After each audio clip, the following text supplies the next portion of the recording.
আবার একটা নতুন ক্লাস নিয়ে আজকে তোমাদের সঙ্গে চলে এসেছি। তোমাদের বলেছিলাম যে সমাসের যে কঠিন সমাস যেগুলো হয়, মূলত যেগুলো থেকে প্রশ্ন আসে, বারবার বলছি সেগুলো ভালো করে পড়বে। যেমন অব্যয়ীভাব সমাস, কর্মধারয় সমাস, বহুব্রীহি সমাস, তৎপুরুষ সমাস, এই চারটে থেকে বেশি প্রশ্ন আসে। তো সেরকমই আজকে আরেকটা সমাস আলোচনা করে দেব, যেটা হচ্ছে তৎপুরুষ সমাস। সমাসের আলোচনা চলছে তোমাদের। সহজ ই স্টাডিতে তোমাদের সকলকে স্বাগত। পঞ্চায়েতের জন্য বাংলা ক্লাস, আজকে তোমাদের সাথে ক্লাস নাম্বার 8। চলো আজ আরো একবার তৎপুরুষ সমাস নিয়ে তোমাদের সাথে আলোচনা করি। তৎপুরুষ সমাসটা কি না, যে সমাসে পূর্বপদে কারক বা সম্বন্ধ সূচক বিভক্তি লোপ পাচ্ছে। পূর্বপদ থেকে কারক বা সম্বন্ধ, সম্বন্ধ মানে কারোর সঙ্গে একটা সম্পর্ক রয়েছে, তাই তো? এই সম্পর্ক বিষয়টা লোপ পাচ্ছে। কারক অথবা সম্বন্ধ পদে যে বিভক্তি, বিভক্তি মানে কি, র যেমন হচ্ছে শব্দের শেষে, এর যেমন হচ্ছে কে, ঠিক আছে, এই যে এগুলো থাকে সেগুলো লোপ পায়। আর পরপদের অর্থটা প্রাধান্য থাকে, পরপদের অর্থের প্রাধান্য থাকে, তাকে আমরা তৎপুরুষ সমাস বলবো। যেমন দেখো, খুব সহজ, গাছে পাকা। এই যে গাছে, পূর্বপদে রয়েছে গাছে, ঠিক আছে, পূর্বপদে রয়েছে গাছে আর পরপদে রয়েছে পাকা। এখান থেকে গাছ পাকা, এই যে গাছ পাকা, এই যে গাছে, তাহলে এটা থেকে আমরা কি পেলাম, বিভক্তি এ। দেখো যখন সমাসটা হচ্ছে তখন কিন্তু আর এটা থাকছে না, যেটাকে আমরা বলছি গাছ পাকা, ঠিক আছে। যখন সমাসটা হচ্ছে তখন কিন্তু আর কি থাকছে না, বিভক্তিটা থাকছে না। এ হলো বিভক্তি, এই বিভক্তি থাকছে না, কি হয়ে যাচ্ছে, লোপ পাচ্ছে। তাহলে তৎপুরুষ সমাসের বৈশিষ্ট্য আমরা কি করে জানবো, যে বিভক্তি লোপ পাবে। বিভক্তি কোনগুলো আমি বলে দিয়েছি, এ, কে, এর, তারপরে হচ্ছে র। আমরা অনেক বিভক্তি, এরপর আমরা আরো ডিটেলসে যখন বিভক্তি বা ধাতু পড়বো সেগুলো তখন জানতে পারবো। এই বিভক্তি লোপ পাচ্ছে। কমন যে বিভক্তিগুলো সেটা জেনে রেখে দাও, সেগুলো কিন্তু লোপ পায়। কোথায় না, পূর্ব পদে লোপ পাচ্ছে। যেমন পথের রাজা, দেখো সম্বন্ধ পদ, পথের সঙ্গে রিলেটেড। দেখো র, এটা কি হচ্ছে, লোপ পাচ্ছে, দিয়ে হচ্ছে রাজপথ, মানে পরপদের অর্থ প্রাধান্য পেয়েছে, গিয়ে রাজপথ, এটা উঠে, মানে রাজটা আগে চলে এসছে, রাজা থেকে রাজ, ওটা আগে চলে এসছে, পরপদের অর্থের প্রাধান্য ঘটেছে, আর পথের রাজা থেকে ওটা হয়েছে রাজপথ। লোক দেখানো, লোককে দেখানো, দেখো কে আছে পূর্বপদে, কে বিভক্তি লোপ পাচ্ছে, গিয়ে হচ্ছে এটা লোক দেখানো। বাসনকে মাজা, কাকে মাজছো, বাসনকে, ঠিক আছে, তাহলে বাসনকে মাজা, এই যে কে বিভক্তি, এই যে বিভক্তিগুলো সব লোপ পাচ্ছে, সেটাই হলো তৎপুরুষ সমাস। গেল। আমরা যেমন দ্বন্দ্ব সমাসের শ্রেণী বিভাগ পড়েছি, আমরা যেমন অব্যয়ীভাব পড়েছি, কর্মধারয়ের ক্ষেত্রে পড়েছি, তেমনি আমরা তৎপুরুষ সমাসের ক্ষেত্রেও কিন্তু শ্রেণী বিভাগ পড়ব। তৎপুরুষ সমাসের ক্ষেত্রে কি কি হবে, যেমন কর্ম, যেমন করণ, কারক রিলেটেড। তৎপুরুষ সমাসের ক্ষেত্রে কারকের একটা ভূমিকা রয়েছে। কি কি কারক, এক্ষেত্রে কিন্তু কর্তৃকারক নয়, কর্ম থেকে শুরু হবে, কর্ম, করণ, অপাদান, সম্বন্ধ বা সম্প্রদান বা নিমিত্ত যেটাকে আমরা বলি, আর হচ্ছে অধিকরণ। এই কারকগুলোর একটা কিন্তু আমরা এখানে বিষয় দেখতে পাবো। আমরা এখানে সমাস রিলেটেড যতটুকু কারক প্রয়োজন বা কোনটাতে কি হয় সেইটুকু জাস্ট আমরা পড়বো। কারক চ্যাপ্টার যখন আমরা বুঝবো তখন কিন্তু কারকের ডিটেলটা পড়বো, ঠিক আছে, দুটোকে একেবারেই গুলিয়ে ফেলবে না। কর্ম তৎপুরুষ, আমরা জানি বাক্যে কি বা কাকে দিয়ে যদি প্রশ্ন হয়, কি বা কাকে, তাহলে যে উত্তরটা পাবো সেটাই হচ্ছে কর্ম। এই কর্মটাকে নিয়ে আমরা আলোচনা করব প্রথমে। আচ্ছা, এই যে কর্ম তৎপুরুষ, করণ, অপাদান, সম্বন্ধ, অধিকরণ, নিমিত্ত, এগুলো ছাড়াও আরো বেশ কিছু তৎপুরুষ সমাস আমরা দেখতে পাই, যার মধ্যে উপপদ তৎপুরুষ সমাস আছে, যার মধ্যে অলুক তৎপুরুষ সমাস রয়েছে, যার মধ্যে ব্যাপ্তি তৎপুরুষ সমাস রয়েছে, যার মধ্যে নং তৎপুরুষ সমাস রয়েছে। নং তৎপুরুষ সমাস কোনটা কি আমরা ডিটেলে একটা একটা করে আলোচনা করব। তাহলে প্রথমে আমরা যাব কর্ম তৎপুরুষ সমাস। আমি আগেই বলেছি কর্ম তৎপুরুষ সমাস আমরা আলোচনা করব। আমরা দেখতে পাচ্ছি বাক্যের মধ্যে যদি কি বা কাকে, কাকে দিয়ে যদি কোনো প্রশ্ন করা হয় তাহলে যে উত্তর পাবো সেটাই বাক্যের মধ্যে কর্ম। ঠিক আছে, তাকেই আমরা বলছি কর্ম। তাহলে যে সমাসে কর্মটাকে নিয়ে আলোচনা করা হয় তাকে বলা হচ্ছে কর্ম তৎপুরুষ সমাস। আর কর্মকারকে কি হবে? কর্মকারকের ক্ষেত্রে কর্মটাকে আগে, কর্ম যে পদটা রয়েছে সেটাকে আগে আমরা চিহ্নিত করব, তারপর তার বিভক্তিটা কিন্তু লোপ পেয়ে যাবে। কর্মকারকে বিভক্তি লোপ পাবে, তবেই কিন্তু সেটা তৎপুরুষ সমাস হবে। আর কোথায় হবে সেটা? পূর্ব পদে, তাই তো? উত্তর পদ আর পূর্ব পদ, এই পূর্ব পদের ক্ষেত্রে সেটা হবে। যেমন যেমন দেখো বধূ বরণ, বধূ বরণ, ঠিক আছে? যেমন হচ্ছে বধূকে বরণ, বধূকে বরণ, দেখো কে লোপ পেয়েছে, বধূ বরণ। রথকে দেখা, আমি বলেছি কি বা কাকে দিয়ে প্রশ্ন করছো, কি বা কাকে, তাহলে রথ দেখা, তাহলে রথ কে দেখা, দেখো কাকে, কাকে দিয়ে প্রশ্ন করেছো তাই এটা কর্ম হয়েছে। আর কে যে বিভক্তি আছে সেটা লোপ পেয়ে যাচ্ছে, দিয়ে সমাস হচ্ছে রথ দেখা। শর্তগুলো বোঝো। এক, কি বা কাকে দিয়ে প্রশ্ন করতে হবে, যে উত্তরটা পাবে তবেই সেটা কর্ম তৎপুরুষ সমাস যদি কি বা কাকে দিয়ে থাকে। তারপর তার বিভক্তিটা লোপ পাবে, তবেই সেটা কর্ম তৎপুরুষ। যেমন হাঁড়িকে ভাঙা, হাঁড়ি ভাঙা। আঁখকে মারা, আঁখ মারা, এই জিনিসটাকে বলা হয়। তাহলে কর্ম তৎপুরুষ সমাস হলো। এবারে হচ্ছে করণ। আমরা যখন কারক পড়ি, করণ মানে দ্বারা বা দিয়ে বোঝায়। দ্বারা বা দিয়ে মানে কোনো কিছুর দ্বারা তুমি কাজটা করছো, ক্রিয়া যেটা সম্পন্ন হচ্ছে, ক্রিয়া সম্পন্ন হবে কার দ্বারা? কোনো কিছুর দ্বারা বা দিয়ে ক্রিয়া সম্পন্ন হবে, তাকে, তার ফলে আমরা পদটা বুঝতে পারবো এটা হচ্ছে করণ। এবার পদটা যখনই আমরা চিহ্নিত করব, তার সঙ্গে আমরা কি করব? পদটা চিহ্নিত করবার পর বিভক্তিটা লোপ পেয়ে যাবে। দেখো যেমন শৃঙ্খলাবদ্ধ, তাই তো? শৃঙ্খলাবদ্ধ, তাহলে শৃঙ্খল দ্বারা আবদ্ধ, তাহলে এই যে দ্বারা থাকলো তবেই তো এটা করণ তৎপুরুষ হলো।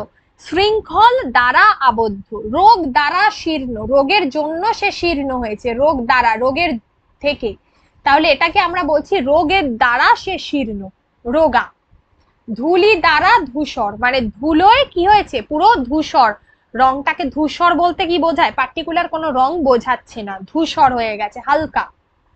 তাহলে এগুলো হচ্ছে গোঁজা দ্বারা মিল, তুমি গোঁজা দিয়ে কোনো কিছু দিয়ে একটা মিলিয়ে দিয়েছো, মিল ছিল না, তাহলে এগুলো হলো সমস্ত করণ তৎপুরুষ সমাস। আগে দেখে নিলে যে এটা দ্বারা বা দিয়ে আছে কিনা, তারপর তুমি তার কি করছো, যেটা পূর্ব পদে যে তোমার কি বলে, মূলত কি হচ্ছে যে কারকটা, এই বিভক্তিটা থাকছে, সেটা কি হচ্ছে, লোপ পেয়ে যাচ্ছে।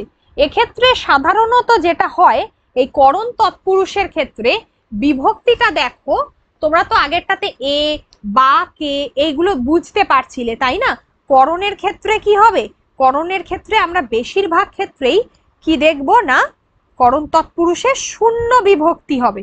ঠিক আছে, বেশিরভাগ ক্ষেত্রেই আমরা দেখি যে শূন্য বিভক্তি। দেখো বুদ্ধি, বুদ্ধি দ্বারা জীবিকা অর্জন, সেখান থেকে বুদ্ধিজীবী। ঠিক আছে,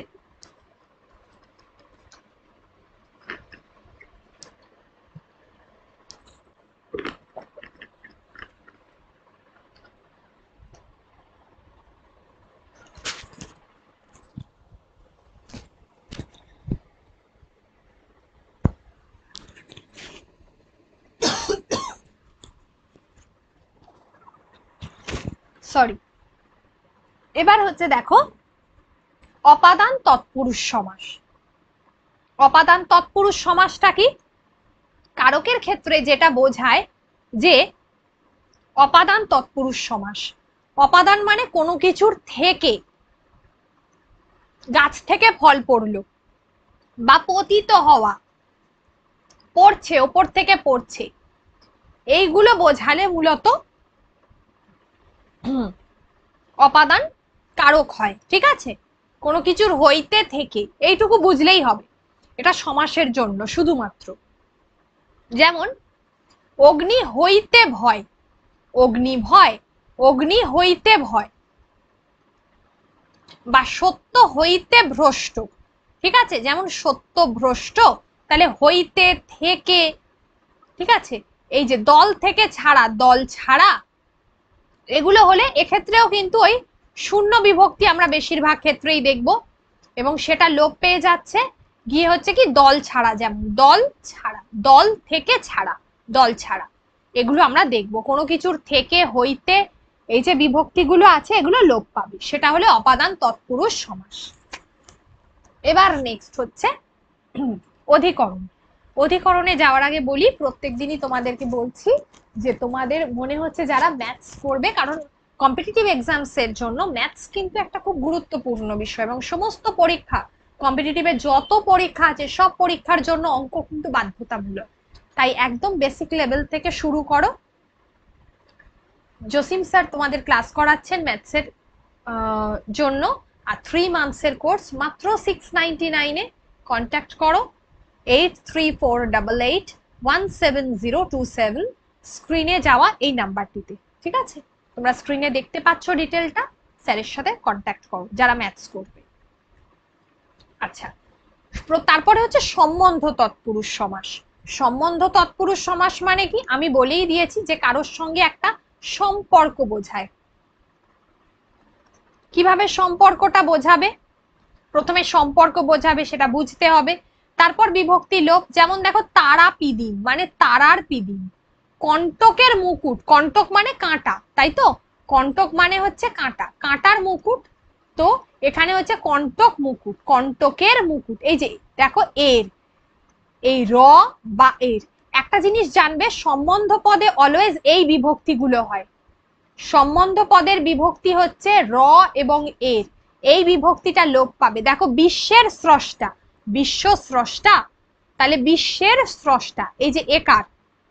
জলের পিপাসা, দেখো র, দেখেছো র অথবা এর, এইগুলো কিন্তু পড়তে হবে। বৌদ্ধ ধর্ম, বৌদ্ধদের ধর্ম। কালীর দাস, কালিদাস, এইগুলো হচ্ছে র। দেখো কোনোটাতে এর আছে, যেমন সবের, এখানে আবার এর আছে, এই এর বিভক্তি অথবা র বিভক্তি, এটা কি হচ্ছে লোপ পাচ্ছে বিভক্তিটা। আর কারোর সঙ্গে সম্পর্ক, যেমন কালিদাস, কালীর দাস, যে ভালো লেখে। বৌদ্ধদের ধর্ম, বৌদ্ধদের সঙ্গে রিলেটেড বা সম্পর্ক আছে, সেটা হবে বৌদ্ধ ধর্ম। তাহলে এগুলো হলো সম্বন্ধ তৎপুরুষ সমাস। নেক্সট কি হবে? আচ্ছা, তোমাদের যদি চ্যানেলটা ভালো লেগে থাকে, তোমরা যদি উপকৃত হও, আর সব থেকে বড় কথা তোমাদের যদি আমার পড়ানো ভালো লেগে থাকে, যদি প্রত্যেকটা টপিক এইভাবে ব্যাকরণের আলোচনা চাও, অবশ্যই একটু চ্যানেলটাকে সাবস্ক্রাইব করে দাও, তাহলে তোমরা প্রত্যেকটা ক্লাস দেখতে পারবে। অধিকরণ তৎপুরুষ সমাস আমরা যখন কোথায় বলি, কোনো স্থান বোঝায়, কোথায় বা কোনো স্থান, অথবা ধরো কোনো কাল, অথবা ধরো কোনো বিষয়, এগুলো যখন বোঝায় তখন সেখানে বলি আমরা, সেটা হচ্ছে অধিকরণ তৎপুরুষ সমাস। কিন্তু আমাদের এখানে লাগবে কোথায়, কাজটা কোথায় হচ্ছে সেইটুকু শুধু লাগবে। এটা কিসের জন্য লাগছে? শুধুমাত্র সমাসের জন্য, এইটুকু সমাসের জন্য, বাকিটা কিন্তু কারকের জন্য। আমরা যখন কারক ডিটেলে আলোচনা করব তখন এগুলো বলবো। সমাসের জন্য শুধু কোথায়। ঠিক সিমিলার ব্যাপার, যখনই আমরা কোথায় পদটা পাবো, তার সঙ্গে আমরা যে বিভক্তি থাকবে সেটা বাদ দিয়ে দেবো, দিলেই সেটা অধিকরণ তৎপুরুষ সমাস হবে। কিভাবে? যেমন অকাল মৃত্যু, অকালে মৃত্যু, তাহলে কখন হয়েছে? দেখো কখন চলে এলো, অকালে হয়েছে। গোলায় ভরা, গোলা ভরা, দেখো গোলা ভরা, গোলায় ভরা, গোলায় ধানটা ভরে রেখে দিয়েছে, কোথায় ভরেছে? গোলায়। দেখো উন্তস্ত অ আছে। এই যে বিভক্তিগুলো দেখতে পাচ্ছ, যেমন অকালে, দেখো এ বিভক্তি, তাহলে এগুলো হচ্ছে তোমার বিভক্তি, বিভক্তিটা লোপ পাবে। আর কখন বা কোথায় এগুলো যখন বোঝাচ্ছে, সেটা হচ্ছে অধিকরণ তৎপুরুষ সমাস, কখন অথবা কোথায়। তাহলেই কিন্তু সেই অধিকরণ পদটাকে খুঁজে বার করতে হবে, তারপর তার থেকে বিভক্তিটা বাদ দিতে হবে, তাহলে অধিকরণ তৎপুরুষ সমাস আমরা বুঝতে পেরে যাব। এটা গেল অধিকরণ তৎপুরুষ সমাস। আর নিমিত্ত, তুমি কারোর জন্য কোনো কিছু করছো, কারোর নিমিত্ত, কারোর জন্য, কাউকে কোনো কিছু দান করছো, এই জায়গাগুলো বোঝালে কিন্তু, জন্য করা এগুলো বোঝালে কিন্তু নিমিত্ত পদ হয়। আর নিমিত্ত পদ কি, যেমন দেখো মরার জন্য কান্না, মরা কান্না, কার জন্য কাঁদছো? মরার জন্য। দেখো র আছে, মরার জন্য কাঁদছো, মরা কান্না, রটা দেখো লোপ পেয়েছে। ডাকের নিমিত্ত মাসুল, ডাক মাসুল, আমরা যখন পোস্ট অফিসে যাই, ধরো একটা কিছু ওই স্ট্যাম্প বা কিছু চাই, তো ডাকের, তার জন্য আমাদের টাকা দিতে হয়, তাই তো? তো এই যে তোমার ডাকের নিমিত্ত মাসুল, সেটা আমরা যে টাকাটা দিই সেটা হলো ডাক মাসুল। তাহলে এখানে দেখো রটা লোপ পেয়ে গেছে, এটা বিভক্তি ছিল, এটা লোপ পেলো, দিয়ে কি হলো, পূর্ব পদে বিভক্তি লোপ পেয়ে এটা ডাক মাসুল হয়ে গেল, এইভাবে। আচ্ছা, এতক্ষণ ধরে আমরা তৎপুরুষ সমাসের যে ভাগগুলো পড়লাম, এছাড়াও কিছু ভাগ তোমাদের কাজে লাগে, সব ভাগগুলো কাজে লাগে না, ঠিক আছে? তোমাদের জন্য যেটুকু ভাগ কাজে লাগে আমি সেইটুকু তোমাদেরকে বলে দিচ্ছি, বা আমাদের পরীক্ষার জন্য যেটুকু পড়তে হয়। নাম্বার 1, উপপদ তৎপুরুষ সমাস। এই উপপদ শব্দটার অর্থই হলো উপ বিষয়টা যখনই থাকবে, উপটা কখন থাকে? শব্দের প্রথমে। উপ বিষয়টা শব্দের প্রথমে থাকে।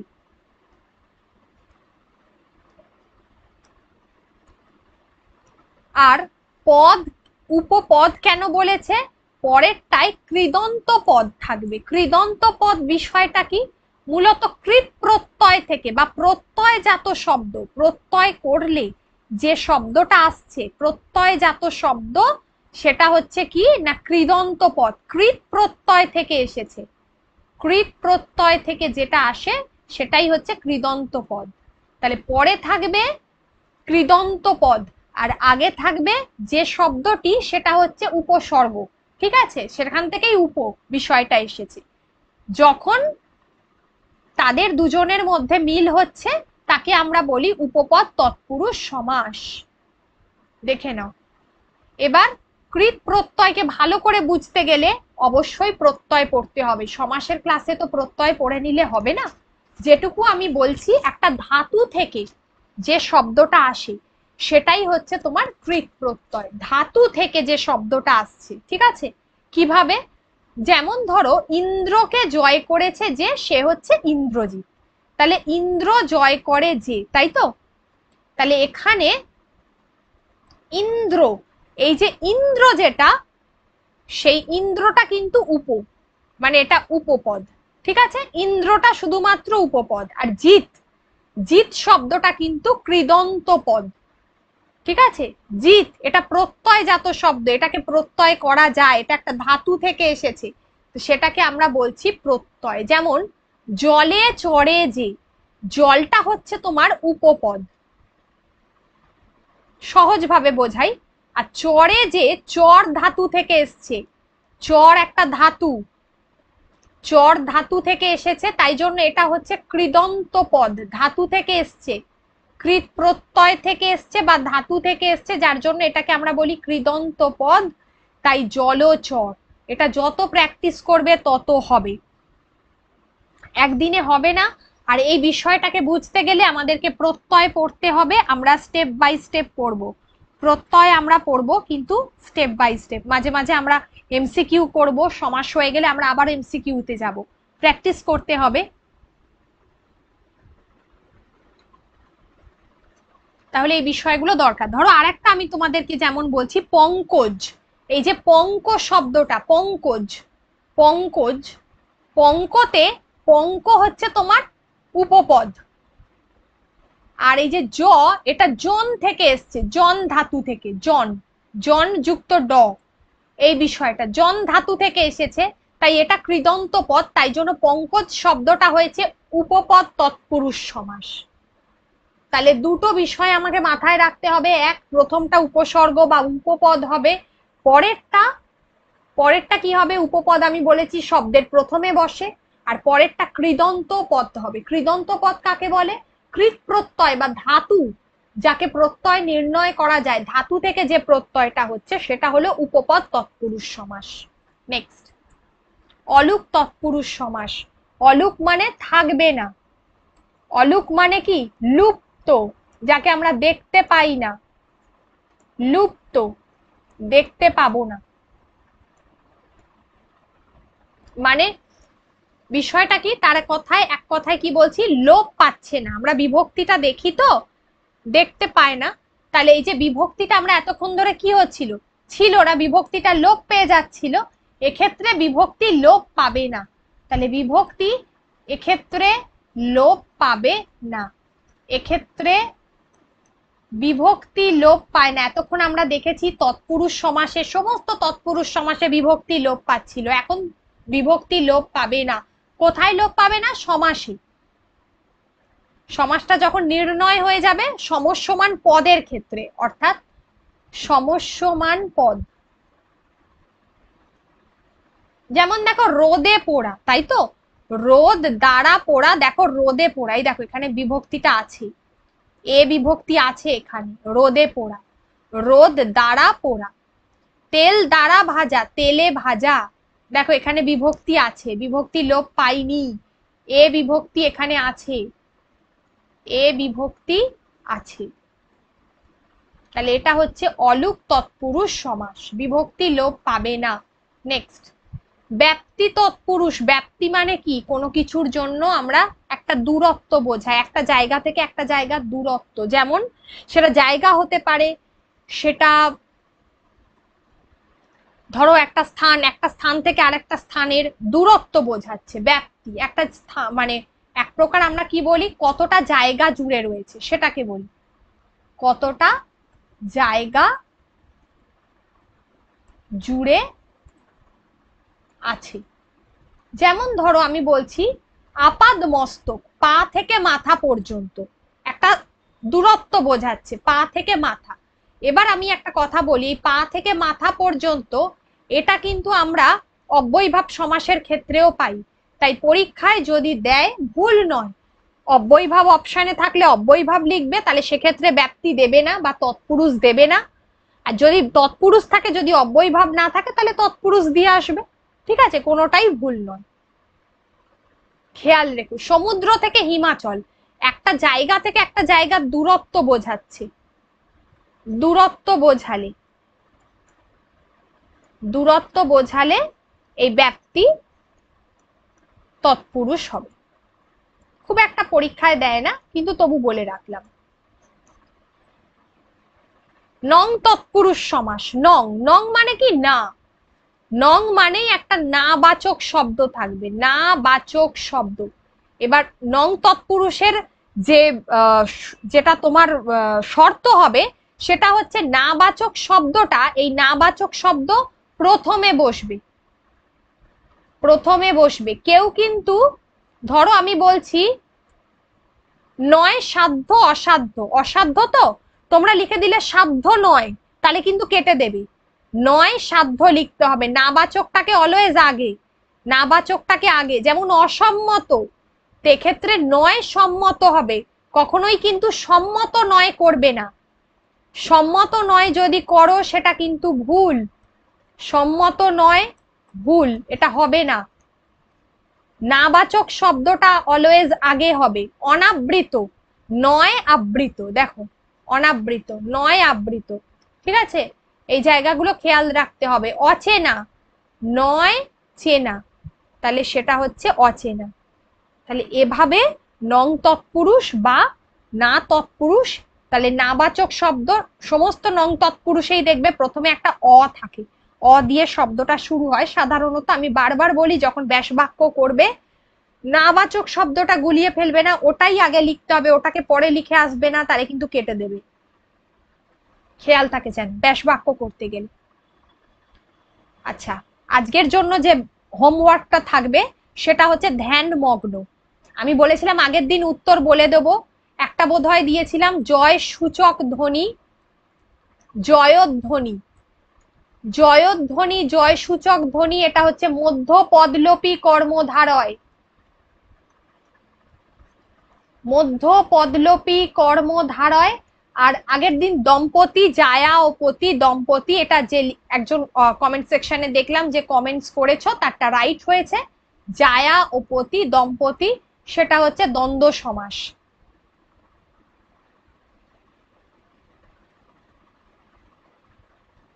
আর জয়সূচক ধ্বনি, দেখো সূচক যে শব্দটা আছে এটা কিন্তু যখন আমরা সমাসটা বের করছি জয়ধ্বনি তখন সেটা উঠে যাচ্ছে, তাই জন্য এটা হচ্ছে মধ্য পদলোপী কর্মধারয়। ঠিক আছে, জয়ের জন্য যে ধ্বনিটা বাজানো হয়।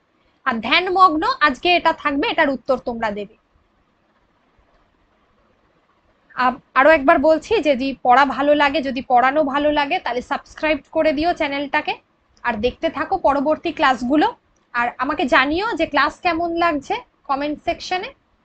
সকলকে অনেক থ্যাংক ইউ ক্লাস দেখার জন্য। সকলে ভালো থেকো। তাহলে আজকের ক্লাস তোমাদের এখানেই শেষ হচ্ছে। আগামী দিন মানে আগামীকাল আমাদের যে তোমাদের ক্লাসটা হবে সেটাতে আমরা আশা করছি সমাসটাকে কমপ্লিট করে ফেলতে পারবো।